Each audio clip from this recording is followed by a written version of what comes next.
Former New Jersey Governor Christie, he's not really thrilled about some of the revelations that have come out in Mark Meadows' new book, specifically the stuff that was coming out last week about Trump's hiding his COVID diagnosis, which Mark Meadows and he hid from the entire group that was surrounding him, specifically Chris Christie, who was in his face with spittle flying as they did debate prep for his upcoming debate with Joe Biden. So when he was asked by Margaret Hoover of PBS about exactly how he felt when he discovered in Meadows' book excerpts about what happened, this is what Chris Christie had to say. You said that your wife, Mary Pat, and you had a quote, interesting reaction when you learned this from Mark Meadows' book. What was that reaction? I can't believe Mark Meadows didn't tell me. I mean, you know. You didn't think Trump would have told you? Well, that's obvious, of course. Trump should have told all of us. I would have worn a mask if I knew that. If Mark Meadows knew that somebody that I was sitting across from for 4 days had popped a positive test, he, as the White House chief of staff, put aside the president for a second. Obviously, the president, as my friend, should have looked at me and told me that. That's obvious. But I think what's less obvious is that Mark Meadows saved this for his book. Yeah. He saved it for a book. So did this confirm for you that you did in fact get it for the president? Oh, I think it's undeniable. And by the way, 6 of the 7 of us in that room got it. Yeah. Hope Hicks, Bill Stepien, Kellyanne Conway, me, Stephen Miller, and Donald Trump all wound up with COVID in that room. Oh man, there's so many things. There's so many things. I don't want to take them all, but I'm just gonna go off the first one. If you guys missed some of the great points of this, I'm gonna come back to it. But the number one thing was that I'm so mad at Mark Meadows. I can't believe Mark Meadows would not tell me that Donald Trump had COVID and was hiding it from me. Now, Donald Trump hiding it from me, I mean, that's Donald Trump. Of course he would do that. He's a piece of garbage. Why would he tell me? It's like the expectations, or is it Donald Trump is not gonna do the right thing because you know he's not gonna do the right thing. Yet your ass was sitting there doing debate prep with him, screaming in his face. He admitted later in that interview that he had no idea what Donald Trump's testing schedule was, so it must have been him. Yet you still say, oh yeah, of course he ain't gonna tell me. Why would you be around someone that you know would not care about your life enough to not tell you something like that? To this day, this is not an interview from right after he found out. He found this out and he's saying this on TV now. I got more, but I want you guys to go. I don't trust anybody with that posture. It's just, I don't trust anybody with that posture. But isn't it amazing that as long as Donald Trump doesn't do it to you, it's okay. Yeah. So he's offended that he put him at risk. But never mind the hundreds of thousands of Americans who have been at risk in the last couple of years from all of the misinformation and them politicizing this pandemic and this virus. But don't do it to me. He was so offended. And that's why, for me, that's why these public servants, I label them garbage. Because your job is to care about the rest of the country, but it's like, oh man, how could he do this to me? Whether it's Mark Meadows or Donald Trump, he is mad about his own hide. But what about the rest of the people in this country who don't have all of the things that he has? And it's amazing to me how Donald Trump is cool as long as he doesn't do it to you. That is such a good point. That is such a good point. I mean, that's another example of where the journalism fails as well. When the person says to you, I just couldn't believe my friend didn't tell me, breathed in my face, his chief of staff didn't tell me. You have to, it's your obligation as a journalist to reply, isn't that exactly what he did by telling the nation you don't have to wear a mask? Yep. Isn't it?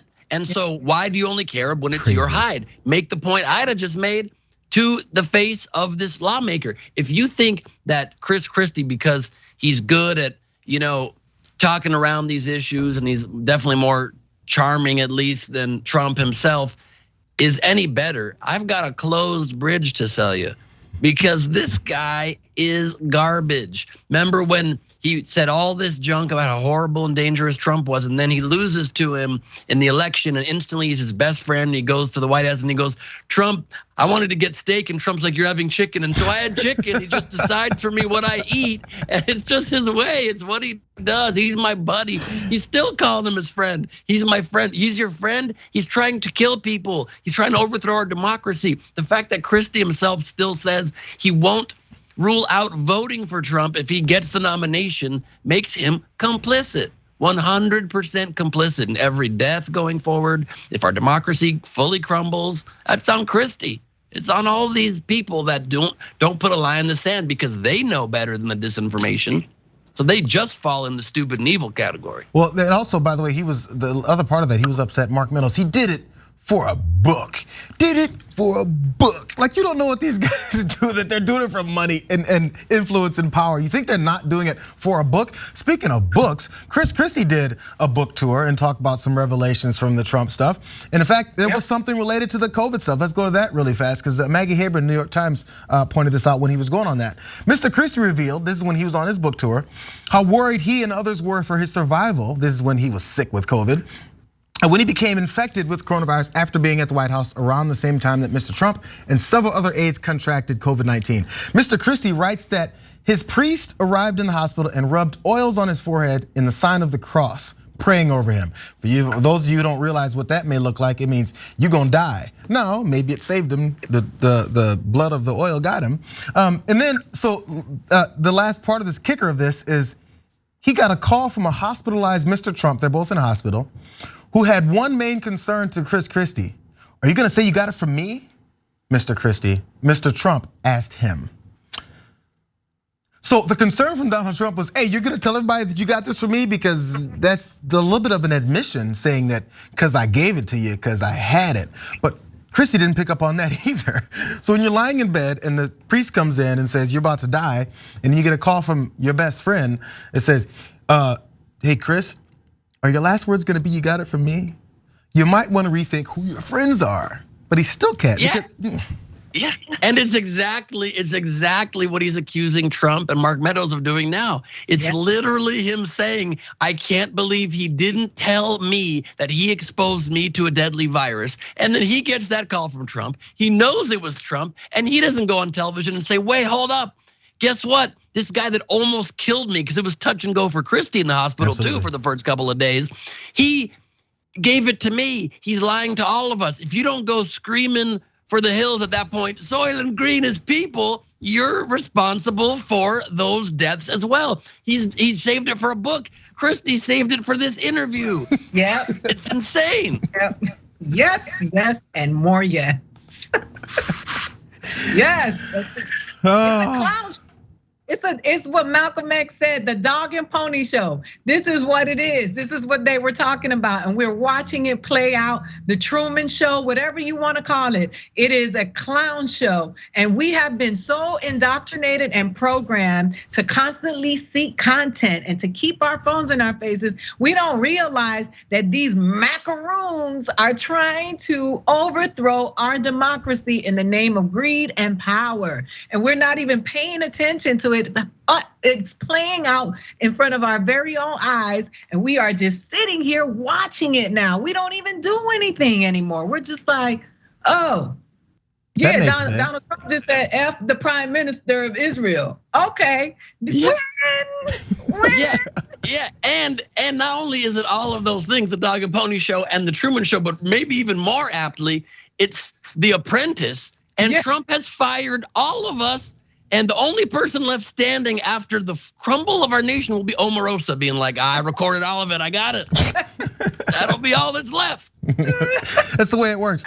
Now, the entertaining part is when Christie does run for president, and if Donald Trump decides, which I don't think he will, to run as well, now suddenly the friendship is definitely gonna end again, because now it's about power. Now it's about the full power. This is when they actually start butting heads, and if he loses again to him in any kind of primary, then he'll go back to following him around on tarmacs, getting told to go back home. Remember that one? Go home, Chris, go home. Dry cleaning, remember? Oh, when it was God, oh God. It's so many things. It's so many times. You almost forget. As you point out, we go straight back to the next news cycle or into our phones or into some kind of way to escape the madness. And that's why it keeps on turning. That's why Mitch McConnell can say the things he says, how blatantly he's against any kind of progress for Congress to make. And then the next moment complains about how Congress doesn't make any progress. It's the common sense things that you would think when you see someone say something and you assume that the result will be there, and we just don't expect it. Like, it's halfway our fault. And I don't know how you collectively change that. Maybe one day, or I don't know. Maybe it takes a pandemic that kills hundreds of thousands of Americans. No, not that either.